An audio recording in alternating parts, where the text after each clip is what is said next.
सर्वांना नमस्कार. स्वागत आहे आपलं मराठी चातुर्य कथा या यूट्यूब चॅनलवर. चला तर सुरुवात करूया आजच्या एपिसोडला. कथेचं नाव आहे सांदमातला, भाग 144. मग दौलतचा गडी दौलतला सांगत गेला आणि म्हणाला, धाकलं धनी, आवा आपलं खोंड आहे ना, ते चंद्राच्या घरी बांधलेलं आहे आणि तिचा नवरा त्याला सोडत नाही.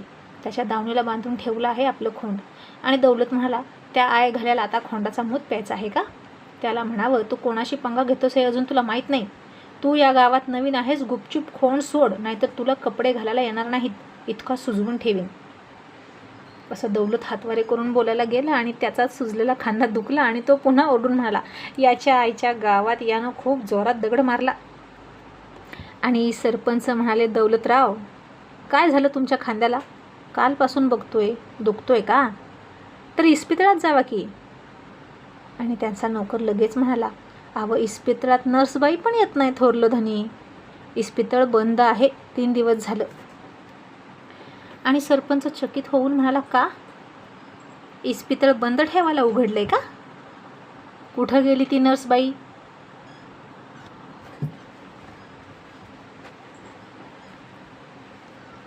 आणि दौलतचा नोकर म्हणाला, दाखल्या धन्यानं तिला उचलायला सांगितली होती, आम्ही उचलायला गेलो, नेमका चंद्राच्या नवऱ्यानं तिला वाचवली आणि तिच्या घरी सोडून आला बघा.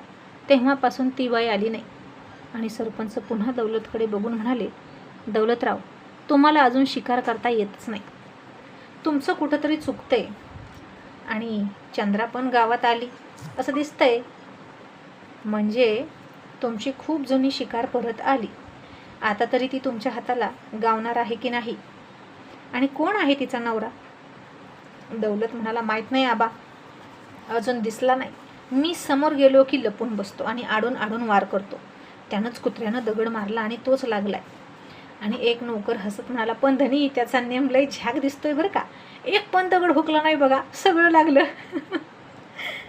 तसं दौलतनं त्याच्या कानाखाली द्यायला त्याचा उजवा हात उचलला आणि पुन्हा खांदा दुखल्यामुळे आई ग म्हणून खाली घेतला हात.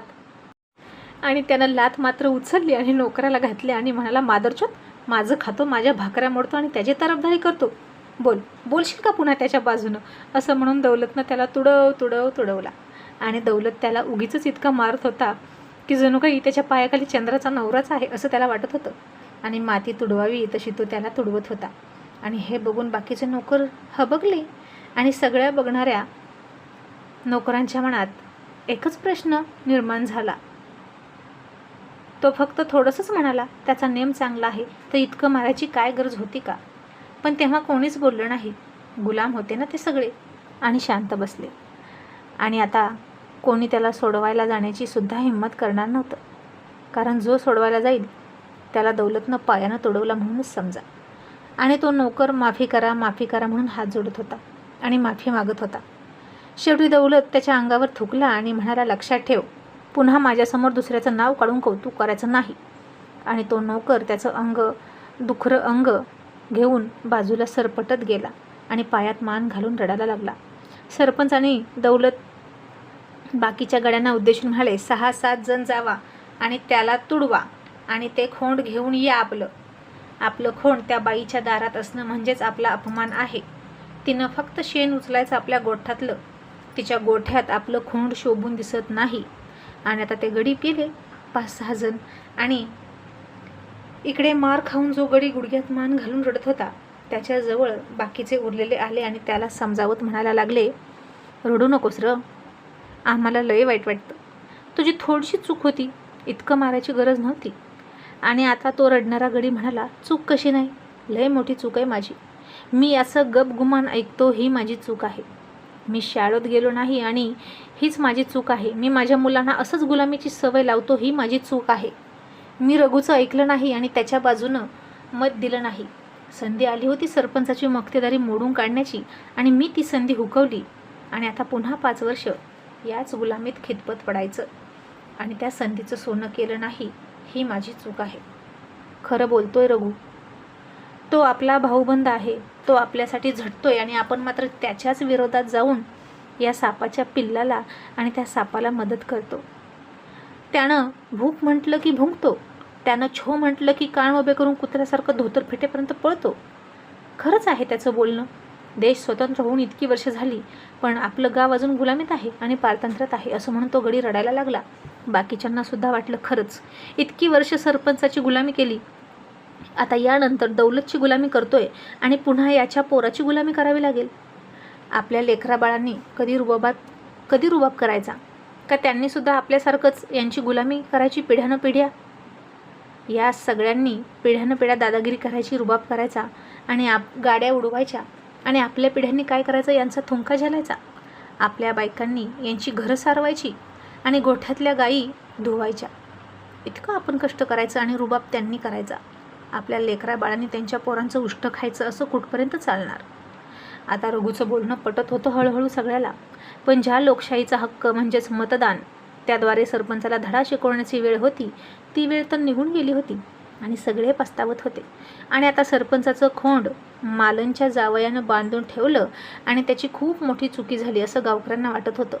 आणि आता दौलत याला सोडणार नाही म्हणून सगळेच घाबरले. मग आता चंद्रा हसत होती आणि शशीला म्हणत होती, होय र, आता सरपंच आणि दौलत त्याचे आणखीन माणसं पाठवणार, तेव्हा काय करशील? शशी काहीच बोलत नव्हता. मस्तपैकी सिगारेट एन्जॉय करत होता आणि कशवर कश हवेत सोडत होता. तिचं ऐकतच नव्हता आणि तो ऐकत नाही म्हणून चंद्र त्याला चिडून म्हणाली, तुला सांगितलं होतं ना की ही बया पुन्हा ओटांना लावू नको, तरी पितोस का? शशी एक झुरका मारत म्हणाला, मी पण तुला म्हणालो ना, नेहमी माझ्या ओठांना काहीतरी लागतं, रिकामं बसू वाटतच नाही. आता तू नाहीस तर ही, तू मला जवळ घेतच नाहीस तर मी काय करू?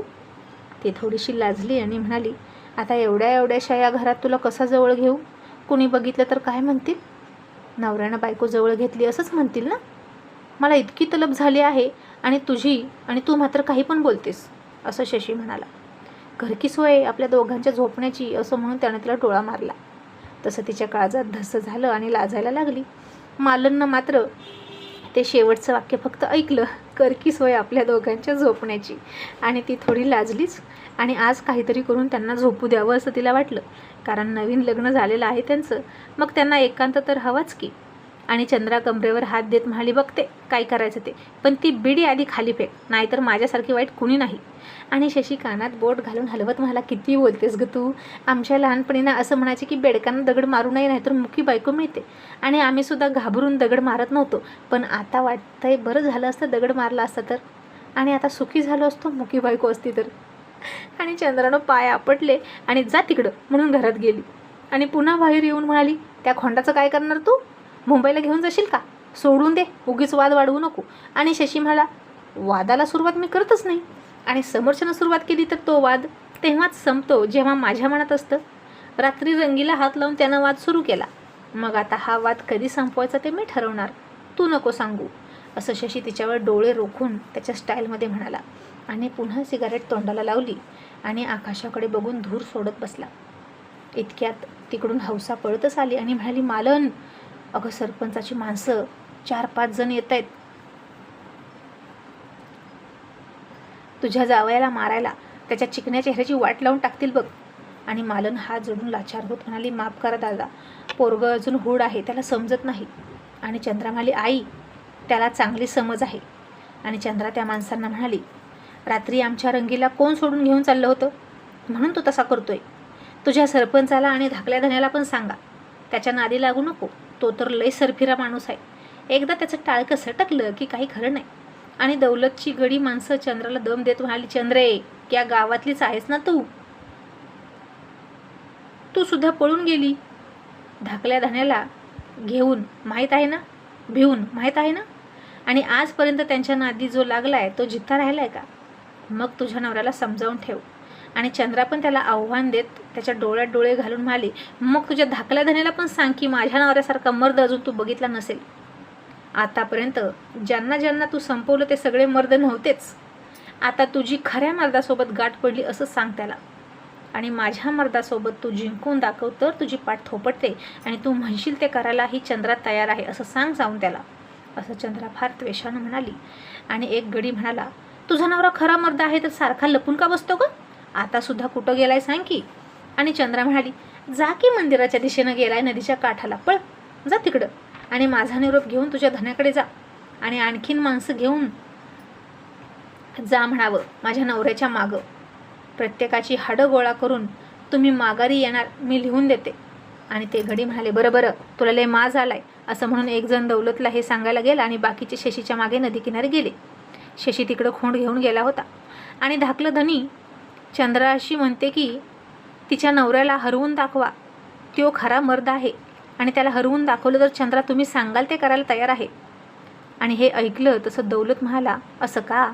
मग आता बघूच तिच्या नवऱ्यात किती दम आहे. आणि त्याला हरवून त्याच्यासमोरच नाही तिची साडी फेडून घेतली तर नावाचा दौलत नाही म्हणून दौलतनं मिशीवर ताव मारला.